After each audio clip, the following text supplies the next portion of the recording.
Okay, it's time to start. Good evening, everyone. I am Dr. Aman Khera. I am the co-founder of K4 Parents. Today, we have invited you all for a discussion regarding the cancer in elderly. Now, first of all, a question comes in our mind: Why is it important? What is the significance of this question? Why should we be aware of this? A lot of questions are there. Now, it's a known fact that actually, as the age advances, the chances of getting cancer increases.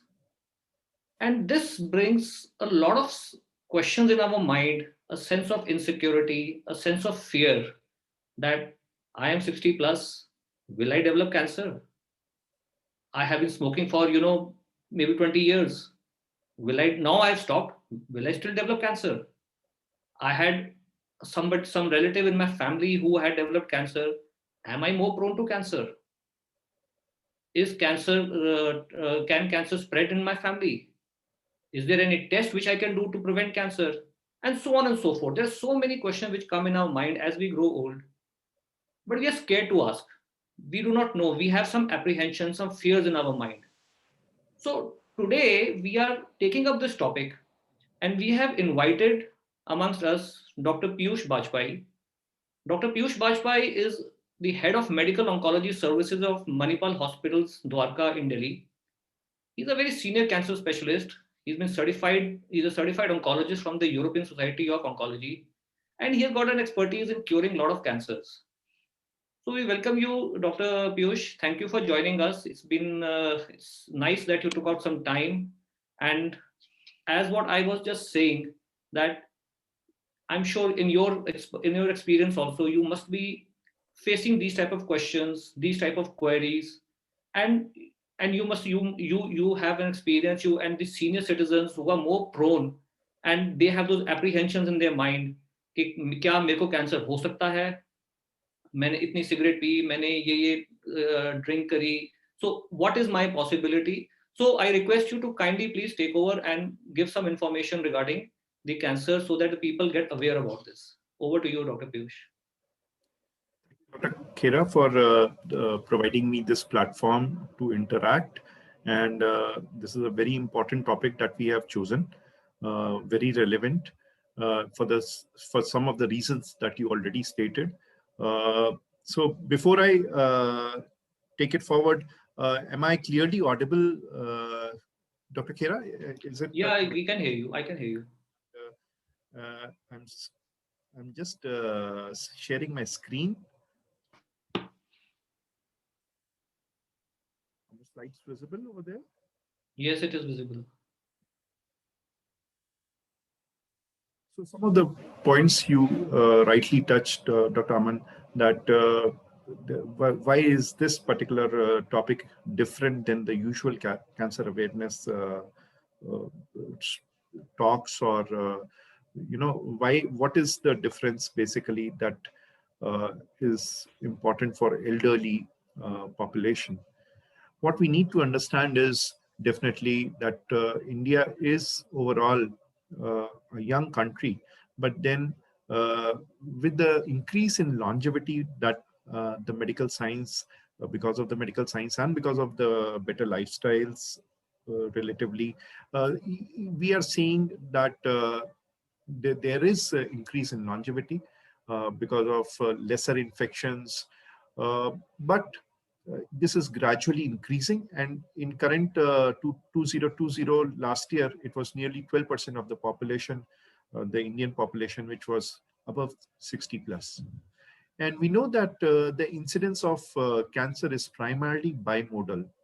When we say bimodal, either it is majorly in the pediatric adolescent age group, but the other peak comes once the age grows. And what we see that last year, various cancer registries, they reported that nearly a quarter of patients were basically diagnosed in our country were above the age group of 60 plus. What is also important is that it is not the same cancers what we have in the relatively younger population, let's say in the age group of 40s and 50s. So the prevalence is different, and also is different is that the screening strategies which you have for the office going age group, that would be a bit different than what it would be for elders. The red flag signs again could be slightly different, and I would touch upon them in the forthcoming slide.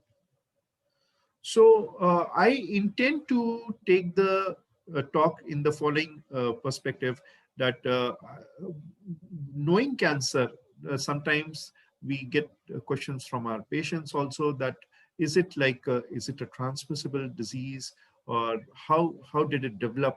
So a bit on that, and then what can be done about it in terms of preventing it as in what we call as primary prevention or secondary prevention. When we say primary prevention, I mean to say correcting our lifestyle, looking into those lifestyle disorders, because 70 to 80%, probably slightly more, of these cancer patients are basically lifestyle,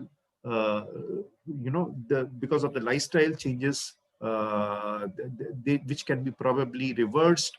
So these are primary prevention strategies, and secondary prevention strategies are probably when you're catching them early in earlier stages, and that constitutes most of the screening strategies. And what can be done if it strikes? So this is how I would proceed. So coming to the first question that I just mentioned, what is cancer? And this comes to many of our patients' mind, or otherwise the general population. They keep on asking, what is actually cancer? Is it something like a transmissible disease, like a viral infection? So no, it is not. We know that cell is the smallest structure in our body, and these cells are trillions of them. These are the smallest part, and when we see that they have a particular cell cycle, that is, they would divide, they would grow, and then they would eventually have a cell death. So if this particular point of cell death, the DNA, which is actually the software, you can say, in the cell, if this gets corrupted at the level of cell damage, we eventually leading to cell death, and the cell refuses to die, cell has an anarchic attitude, then such a cell would then be transforming into a cancerous cell. And then if it's such an anarchic cell would actually have a clone of it, and this clone is, being driven by a software error, what we commonly call as mutation. And this software error enters in basically the software, which is the DNA of the cell. So this mutation basically leads to uncontrolled growth, as you can see on the right side. Okay, then what is the problem with this uncontrolled growth? Cell is such a small structure, but then if this uncontrolled growth reaches at a level of 10 to the power of 12 cellular bodies, then it is actually nearly the size of a cricket ball. So this keeps on growing, and this eventually from 10 to power of 12 keeps on multiplying so rapidly that from there on, the nearby organs start getting compressed, their functions start getting compromised, and then the patients usually start losing weight, because the cellular demand of the metabolism of these cells is so high that they actually take in all the metabolites which are there for the other normal cellular uh, organs. So this is what we call as a tumor is a group of cells, a cohesive cell structure, which actually this group starts compressing the normal cellular structures nearby, cause their loss of function. Coming to preventing cancer, how to go about same. We know prevention is better than cure, and this is really important in such lifestyle diseases, whether it be cancer, whether it be hypertension, diabetes. So to straight away nip in the bud these growths would be the best thing to do. And as I mentioned, that 82% of the times cancerous changes in our body is basically lifestyle related. So the lifestyle, the sort of urbanization in the lifestyle which has happened, the way we have adopted certain shortcuts in our life, which need to be corrected. So this is what is not to be done. So sedentary style is something which is there, and this needs to be, you have all the symptoms or the signs which would indicate that the gentleman could here get into a cancerous transformation. So you have obesity, and then you have a smoke in hand, a cigarette in hand, and then he's absolutely lying down, uh, having a sedentary lifestyle, probably in front of television. So this is what actually would promote cancerous transformation in the body. The fundamental law of life is that protective factors would always promote positive behaviors and inhibit risk factors. So it is best to get addicted to a good habit. So this addiction of a good habit, your role is crucial. The cell's role is crucial. So what is important to do, what to do actually? And you see the food pyramid over here, and you can see that what actually should be taken. You see it is pretty colorful. You see a lot of reds, you see a lot of greens, and then you see among the non-vegetarian servings there is fish and some chicken. Uh, so this is what it is, a lot of heterogeneous vegetarian diet and a lot of cereals. This is what actually should be the ideal serving, or the way our diet should be. So this food pyramid is important. You see what is to be used sparingly is at the top of it, and what is to be used regularly or should constitute the major chunk of your plate is at the bottom of the pyramid. So this is what I said, that the second factor is diet, and of course comes the exercise and the diet. So exercise and stay fit. So brisk walking and aerobics are good options to pursue that. And if you're not exercising currently, consult your doctor beforehand to help you decide your exercise regimen. Or probably the simple thing would be to start a brisk walk. Simple, before you start a brisk walk, just start walking and then eventually increase your pace. And that is 30 minutes of a brisk walk. Eventually, if you attain that, most of the days of the week, I think so, we would be there in terms of a good health uh, lifestyle habit. This is the greatest invention of mankind, that is stairs or a ramp. For those who have osteoarthritis, a ramp probably is more easier to do. The more you can do it, the better it is. The more times you go up and down, or you find a reason to go up and down, probably this is one easiest way to do it. Apart from diet, apart from exercise, the third thing which is very important is coping with stress. And we know that these days there is a lot of turmoil in the way we live, the way things shape up. So we need to accept certain things and let it move on. So important is coping with stress.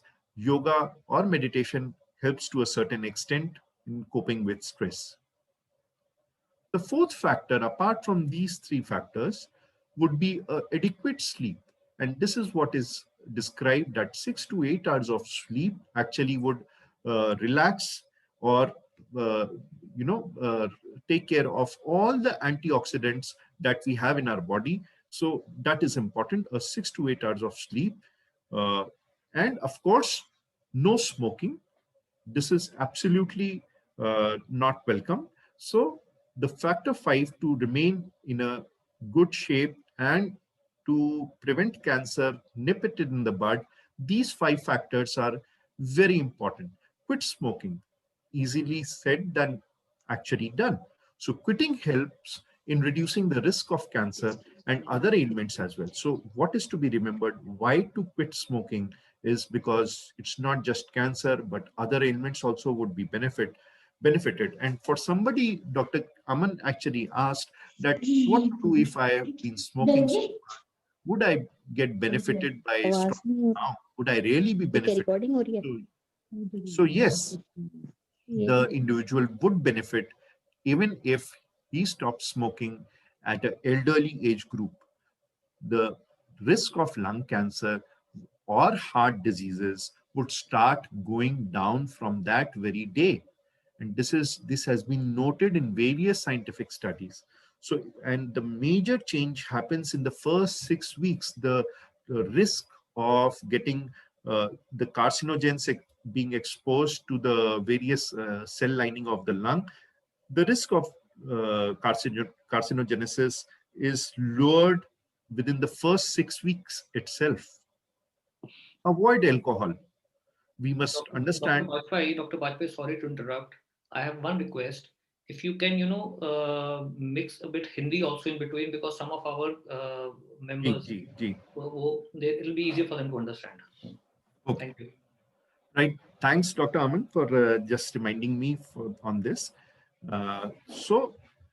अभी तक हमने जो cover करा, I'll just recap a bit. मैं थोड़ा सा पीछे जाता हूं. मैंने यही बताया कि अगर हम कैंसर को रोकना चाहते हैं तो हमको कुछ अपनी आदतें बदलनी पड़ेंगी रोजमर्रा की जिंदगी में, जिससे कि हम जो है इसको जड़ से ही एकदम खत्म कर सकें, हम इसको आगे ही नहीं आने दें. तो इसमें जो है खान पान का बहुत ही इंपॉर्टेंट महत्व है. सेकंड महत्व है हमारा रेगुलर एक्सरसाइज करने का और तेज चलने का. कम से कम 30 मिनट हफ्ते के 5 दिन अगर हम इसको दे पाए इस प्रकार की एक्सरसाइज को, और जहां पे हमको मौका मिले सीढ़ियां चढ़ना या रैंप पे चढ़ना, जहां पे भी कोई भी हम उसका बहाना ढूंढ के किसी तरीके से अगर कर पाए. अगर ऑस्टियोआर्थराइटिस के पेशेंट्स हैं, घुटने का जोड़ों का दर्द रहता है, नी जॉइंट पेन करता है, तो जो है हम रैंप का कंसिडरेशन कर सकते हैं. तीसरी चीज है कि हमको अपने आप को स्ट्रेस से हमको जो है कैसे लड़ना है वो हमको सीखना पड़ेगा. या तो योगा या मेडिटेशन से हमको सहायता मिल सकती है, और हमको जो है एक चीज जिंदगी में समझना पड़ेगा कि इतनी स्ट्रेस भरी जिंदगी में कभी कभी हम सब कुछ नहीं कर सकते. तो हमको एक्सेप्ट करना पड़ेगा कि हम सब समय पे परफेक्ट नहीं हो सकते, कहीं ना कहीं कुछ शॉर्टकमिंग रह जाती है. तो एक्सेप्टेंस एक इम्पॉर्टेंट फैक्टर है. और साथ में इन तीनों फैक्टर्स के अलावा हमको 6 to 8 आवर्स ऑफ स्लीप भी बहुत ही महत्वपूर्ण है. और सबसे ज्यादा जरूरी एक जो 5वां अंग है कैंसर को रोकने के लिए, और ये अक्सर जो है यंग पॉपुलेशन में ज्यादा महत्वपूर्ण है क्योंकि उसमें ही ज्यादा प्रेवलेंस होता है, परंतु 60 प्लस में भी लोग कभी स्मोकिंग करते हैं, तो उसको भी जो है एब्सोल्युटली बंद करना चाहिए. स्मोकिंग को बंद करना आसान नहीं है. हमको पीयर ग्रुप और सोशल सपोर्ट का बहुत सख्त आवश्यकता होती है जो अगर हम निर्णय करें. लेकिन हमने ये देखा है कि स्मोकिंग जिस दिन से रुकती है उसके अगले 6 हफ्तों में ही कैंसर होने की प्रवृत्ति कम होती चली जाती है. और एक और चीज जरूरी है कि अवॉइड कर सकें एल्कोहलिक बेवरेजेस, क्योंकि हमने ये देखा है that after the age of 60 years खास तौर पे more than 1 drink per day अगर हम देखते हैं तो हमारा liver metabolism after the age of 60 काफी स्लो हो चुका होता है. उससे ये अल्कोहल काफी एंटीऑक्सीडेंट प्रोड्यूस करता है और कार्सिनोजेनिक भी रहता है. सो पावर ऑफ 5 में इसको बोलना चाहूंगा कि अगर ये 5 की हमको शक्ति मिल सके, अगर हम इसको जो है 5 एलिमेंट्स अपनी जिंदगी में उतार सकें कि हम इसको करें, तो कार्सिनोजेनेसिस यानी कि कैंसर की जो सेल की बढ़ने की प्रवृत्ति होती है हम उसको रोक सकेंगे. ये तो बात थी कि कैंसर को आने ही ना दिया जाए, अपने शरीर में दस्तक ही नहीं करने दी जाए. अब ये दूसरी बात करते हैं कि सेकेंडरी प्रिवेंशन स्ट्रैटेजीज क्या रहेंगी. हम जो देखते हैं कि हमारे जो देश में और वेस्टर्न वर्ल्ड में कैंसर बढ़ रहा है. अब कई बार तो ऐसी चीजें हैं कि हम आज की तारीख में जैसे मैं तो दिल्ली में रहता हूँ, दिल्ली का निवासी हूँ। अब आज की तारीख में जो है मैं काफी हाई पोल्यूशन पार्टिकुलेट मैटर को इनहेल कर रहा हूँ। कुछ चीजें तो हम अकेले नहीं बदल सकते, इंडिविजुअली तो हम नहीं बदल सकते, हाँ इवेंचुअली एज अ कम्युनिटी जरूर। परंतु जहां तक कैंसर की बात आती है तो उसमें जब हम देखते हैं कि 70% ऑफ कैंसर वेस्टर्न वर्ल्ड में अर्ली स्टेज में पाए जाते हैं, और उससे क्या होता है कि 70% जितने भी अर्ली स्टेज में पाए जाते हैं, तो मैं ब्रेस्ट कैंसर का उदाहरण देता हूं आपको। तो 70% ब्रेस्ट कैंसर अगर 5 महिलाएं हैं तो वो अर्ली स्टेज में प्रेजेंट करेंगी, और उसमें से जो अर्ली स्टेज के कैंसर्स में जो इवेंचुअली मोर्टालिटी होती है या अनफॉर्चुनेट डेथ इवेंट होता है, वो एक में होता है। यानी कि जो है 5 महिलाओं में से एक महिला का मोर्टालिटी होता है। परंतु हम हिंदुस्तान में देखते हैं कि ये सिर्फ और सिर्फ 20 से 25% है अर्ली स्टेज। बाकी 80% जो है ये एडवांस स्टेज कैंसर होता है। सो एडवांस स्टेज कैंसर होने से क्या रहता है कि अगर 2 महिलाओं में एडवांस स्टेज कैंसर है तो हम जो है अगले आने वाले टाइम में 50% मोर्टालिटी पाते हैं।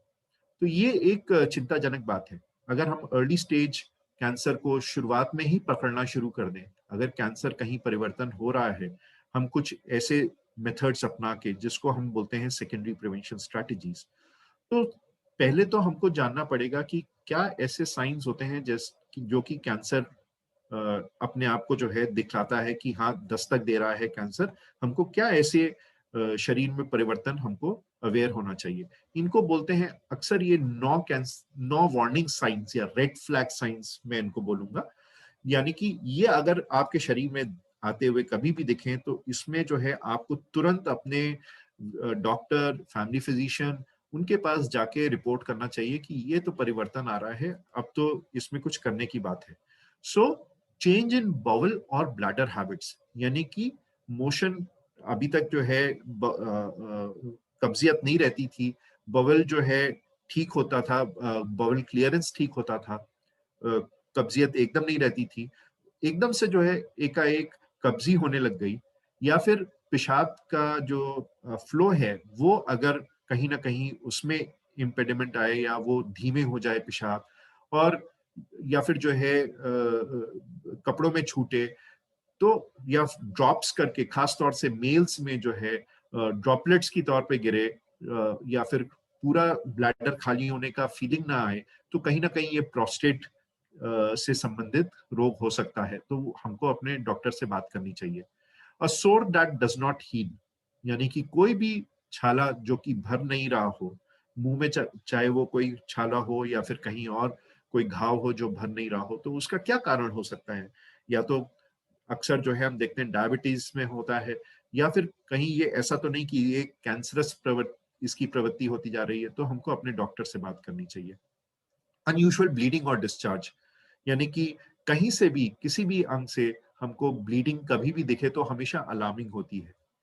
एक इंपॉर्टेंट बात इसमें बताना चाहूंगा कि पोस्ट मीनोपॉजल लेडीज में अगर ब्लीडिंग होता है परवजाइनली, तो उस केस में हमको तुरंत उसको निग्लेक्ट नहीं करना चाहिए, तुरंत जो है गायनेकोलॉजिस्ट के पास जाके बात करनी चाहिए कि ये क्यों हो रहा है इस समय, अभी तो जो है इसका होने का मतलब नहीं है। और या कोई डिस्चार्ज हो किसी भी साइड से, किसी भी ऑरिफिस से, किसी भी शरीर के छिद्र से कोई अबनॉर्मल डिस्चार्ज हो, तो वो हमको तुरंत रिपोर्ट करना चाहिए।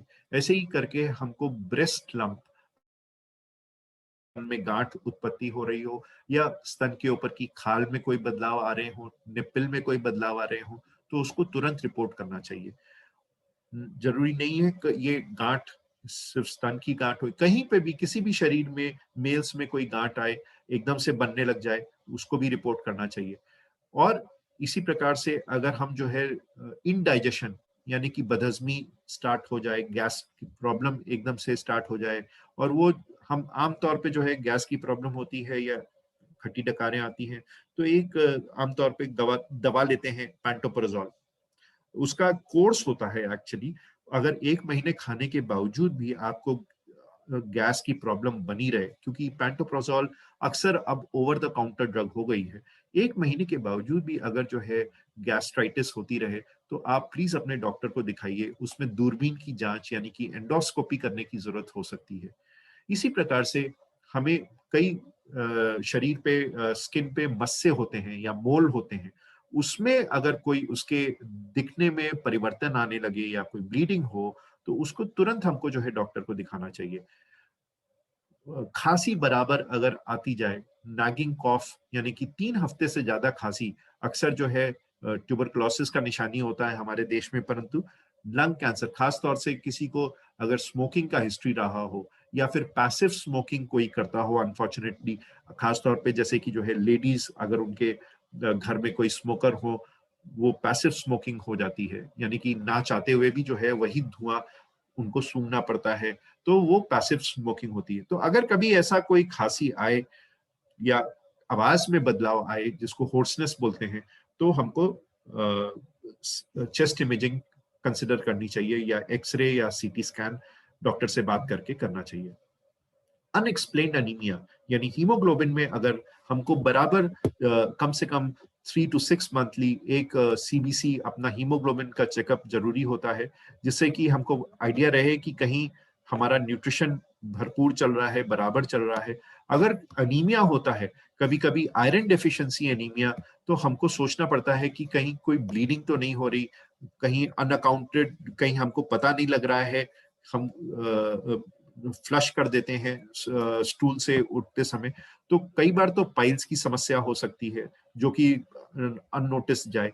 और कई बार जो है इसी प्रकार से बड़ी आंत का कैंसर भी जो है आयरन डेफिशिएंसी एनीमिया करता है। तो ये हमको जानना जरूरी है कि अगर आयरन डेफिशिएंसी एनीमिया है, तो हमको दूरबीन की, मोशन के रास्ते की दूरबीन जांच करवाना कभी कभी आवश्यक हो जाता है। बुखार आना, जो कि जा ना रहा हो बुखार, आम टेस्ट कई सारे करवा डाले और उसमें देखा कि जो है ये तो बुखार, आम बुखार लग नहीं रहा है, तो हफ्ते 2 हफ्ते का बुखार जो कि चलता चला जाए, तो उसमें भी जो है डॉक्टर से एक बार प्रॉपर चेकअप करवाना चाहिए।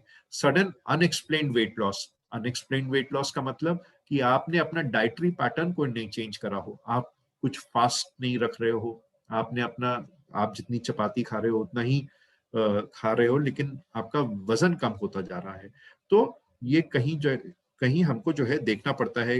हो सकता है थायराइड की समस्या हो सकता है कोई और वजह हो, परंतु ये कैंसर का डायग्नोसिस भी at the back of mind हमको रखना चाहिए।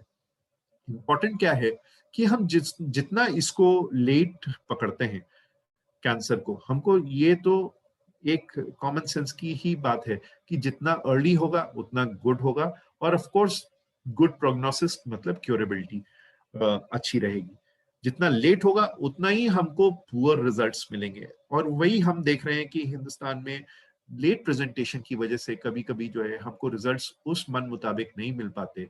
और होता क्या है, जितनी एडवांस स्टेज में हम कैंसर को पकड़ते हैं, उसमें कॉस्ट ऑफ ट्रीटमेंट जो है उसी एक्सपोनेंशियली बढ़ता चला जाता है, क्योंकि उसमें कई सारी मोडालिटीज ऐड होती चली जाती हैं, जो कि शायद हम अर्ली कैंसर पकड़ के हम जो है एक ही मोडालिटी, कैंसर मोडालिटी, शायद सर्जरी के द्वारा ही उसको हम रोक पाए, कैंसर को रोक पाए। सो स्क्रीनिंग क्या है, ये तो थी early signs, red flag science को पकड़ना, यानी कि अगर ये आए तो आप जो है तुरंत अपने डॉक्टर से परामर्श करें। स्क्रीनिंग स्ट्रैटेजीज क्या है, इसमें आपको डॉक्टर से कई बार परामर्श करने की जरूरत नहीं पड़ती, ये आप खुद करवा सकते हैं, और इनको करवा के अपने डॉक्टर के पास जाइए, ये इंपॉर्टेंट है। क्या ये स्क्रीनिंग स्ट्रैटेजीज एल्डर्स के लिए कुछ फर्क होती हैं? हाँ, अपने फिजिशियन से जरूर डिस्कस करिए स्क्रीनिंग करवाने से पहले कि हाँ ये स्क्रीनिंग करवाने जा रहे हैं, क्या मुझे करवानी चाहिए, ये जरूर एक डिस्कशन होना चाहिए। एज अ थंब रूल, अगर कोई व्यक्ति को गुड ऑर्गन रिजर्व्स हैं, यानी कि कोई हार्ट फेलियर नहीं है, किसी प्रकार से किडनी फेलियर नहीं है, कोई लिवर डिसफंक्शन बहुत ज्यादा गंभीर नहीं है, तो 10 साल का लाइफ एक्सपेक्टेंसी किसी भी व्यक्ति का होता है किसी उम्र में, तो स्क्रीनिंग प्रोग्राम के लिए उसको इंडक्ट करा जा सकता है। बट इंपॉर्टेंट यही चीजें हैं कि ऑर्गन रिजर्व्स अच्छे होने चाहिए। प्री टेस्ट काउंसलिंग, यानी कि हम स्क्रीनिंग के लिए तो जाते हैं, परंतु हमको डॉक्टर से परामर्श करके अगर हम जाएं एक सर्टेन एज के बाद, तो हमको उसके नुकसान और फायदे दोनों पता चल सकते हैं। क्योंकि कई बार हमने देखा है कि लोगों ने कुछ जांचें तो करवानी है, let's say after the age of 75 कुछ जांचें करवाई, लेकिन वो कार्डियक फेलियर के पेशेंट भी थे। तो उस केस में हम, बीमारी तो डिटेक्ट हुई, परंतु हम क्या कर सकते हैं उस केस में, उस पर्टिकुलर पेशेंट के लिए हमारा क्या कंट्रीब्यूशन हो सकता है, वो बड़ा लिमिटेड होता है। तो हमको थोड़ा सा एक बार परामर्श करके जांचें करवाना ये आवश्यक है। जहां हम बात करें कौन से कैंसर, क्या हर कैंसर स्क्रीनिंग योग्य है? नहीं, कुछ ही कैंसर्स हैं जिसके लिए स्क्रीनिंग स्ट्रैटेजीज एडवोकेटेड हैं, और उसमें सबसे नंबर 1 पे है ब्रेस्ट कैंसर, और ये ब्रेस्ट कैंसर नंबर 1 कैंसर है in terms of numbers in India. So breast cancer हमको ध्यान में रखना चाहिए कि जो है ये एक सेल्फ स्क्रीनिंग स्ट्रैटेजी से भी जो है इसको जल्दी पकड़ा जा सकता है। Self examination, breast self examination इसको बोलते हैं। इसमें आप देखें तो जो फिंगर टिप्स हैं, इसमें फिंगर पैड्स हैं, वो इस्तेमाल होते हैं, ना कि उसमें पॉइंट नहीं करना होता है, उसके पैड्स को जो है इस्तेमाल करना होता है। तो इसको जो है किसी भी प्रकार से पूरे हाथ को, हथेली को ऊपर से नीचे, या फिर एक रेडियल तरीके से, या फिर गोलाई में जो है घुमा के स्तन के ऊपर, ये जरूरी ये है कि ये स्तन के ऊपर तो जो है ये ऑपोजिट हैंड से हम इसको करें, परंतु ये आर्म पिट में, बाजू में भी जो है इसको ले जाएं हाथ को, देखने के लिए कि एक्सिला जिसको हम बोलते हैं आर्म पिट, वहां पे भी हमको गांठ देखनी पड़ती है। और एक और इंपॉर्टेंट एस्पेक्ट है कि हर लेडी को ब्रेस्ट सिमेट्री का अंदाजा होना चाहिए, यानी कि अक्सर देखा गया है 80% ऑफ द टाइम्स दोनों ब्रेस्ट सिमेट्रिकल होती हैं, एक प्रकार दिखती हैं।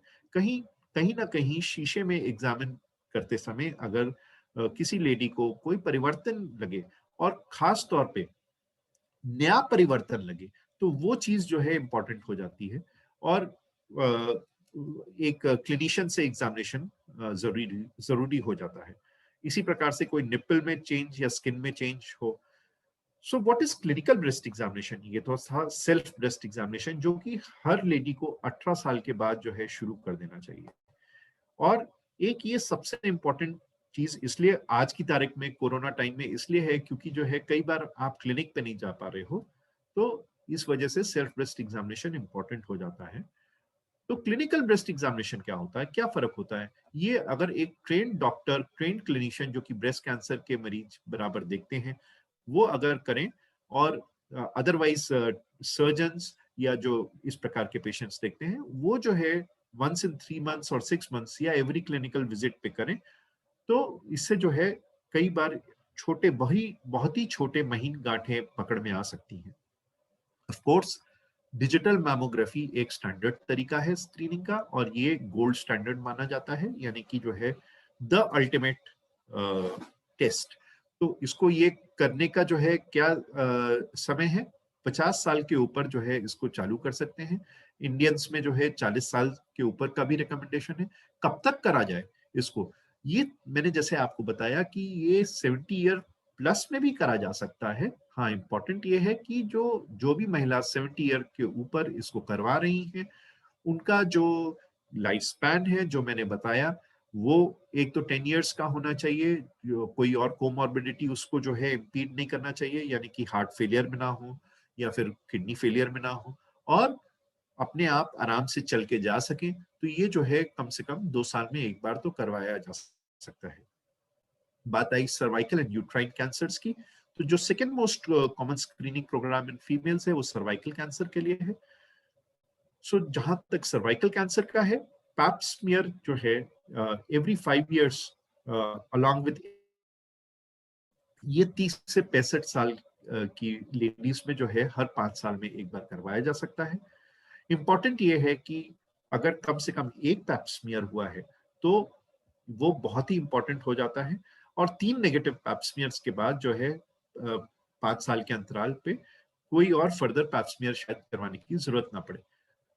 After the age of 65 years, अगर किसी ने, लेट्स से कोई लेडी अगर इस समय 70 की हैं और उन्होंने 10 साल पहले पैप स्मीयर करवाया है, तो उनको पैप स्मीयर करवाने की जरूरत या आवश्यकता नहीं है। परंतु कोई भी पर वेजाइनल ब्लीड, जैसे मैंने बोला, मेनोपॉजल एज में हमेशा अर्जेंटली रिपोर्ट करनी चाहिए डॉक्टर। मेल्स में प्रोस्टेट कैंसर, अगर हम देखें प्रोस्टेट कैंसर का स्क्रीनिंग एक पीएसए करके टेस्ट है।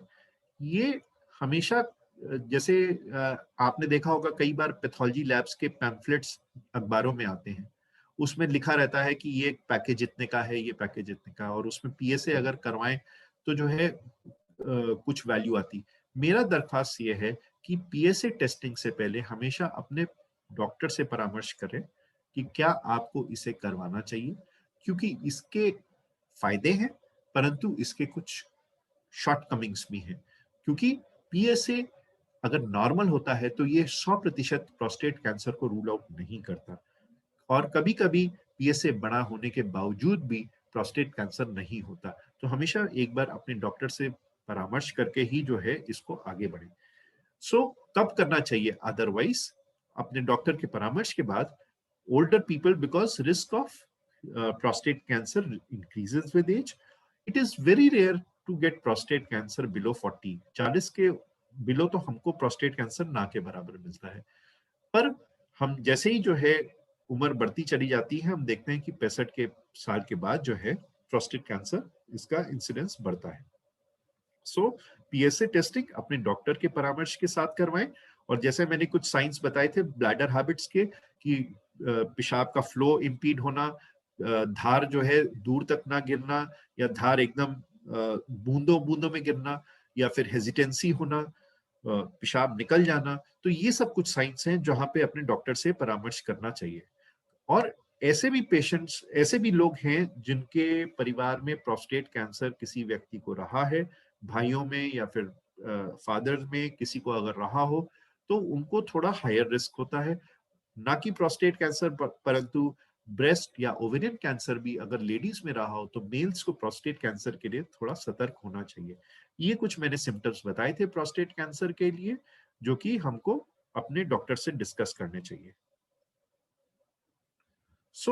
हमको डूज एंड डोंट्स, मतलब क्या हमको करना चाहिए कि एक बार डॉक्टर से परामर्श करके डिजिटल रेक्टल एग्जामिनेशन, यानी कि मोशन के रास्ते की जांच से प्रोस्टेट को महसूस करते हैं डॉक्टर, वो करवा के, और पीएसए टेस्ट एक खून की जांच है, वो हम जो है करवा सकते हैं अगर डॉक्टर बोले तो।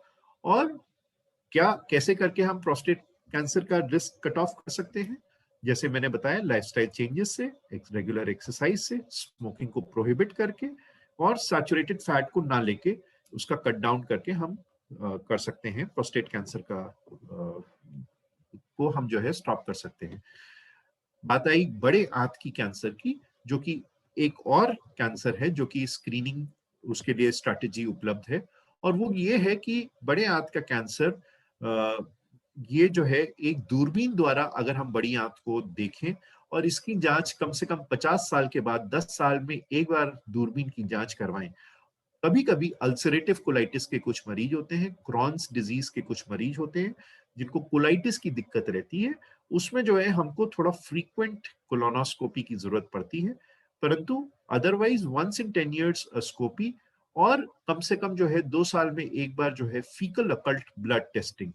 और आयरन डेफिशिएंसी एनीमिया, जैसे मैंने बताया, 60 साल की उम्र के बाद आयरन डेफिशिएंसी एनीमिया कभी भी डेवलप हो, यानी कि लोहे की कमी का एनीमिया हो, तो हमको तुरंत अपने डॉक्टर से परामर्श करना चाहिए कि कोलोनोस्कोपी क्या हमारे लिए इंडिकेटेड है या नहीं।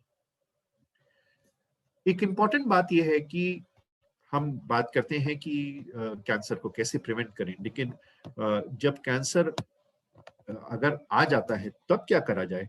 सबसे इंपॉर्टेंट ये है कि अपने प्राइमरी फिजिशियन से बात करिए। कुछ अगर ऐसे साइंस आपको आते हुए दिख रहे हैं, या फिर स्क्रीनिंग में कैंसर पकड़ा जाए, और फिर अपने ऑन्कोलॉजिस्ट, जो प्राइमरी फिजिशियन आपको डायरेक्ट करें, या फिर ऑन्कोलॉजिस्ट से भी संपर्क करें, तो उनसे जो है बात करिए।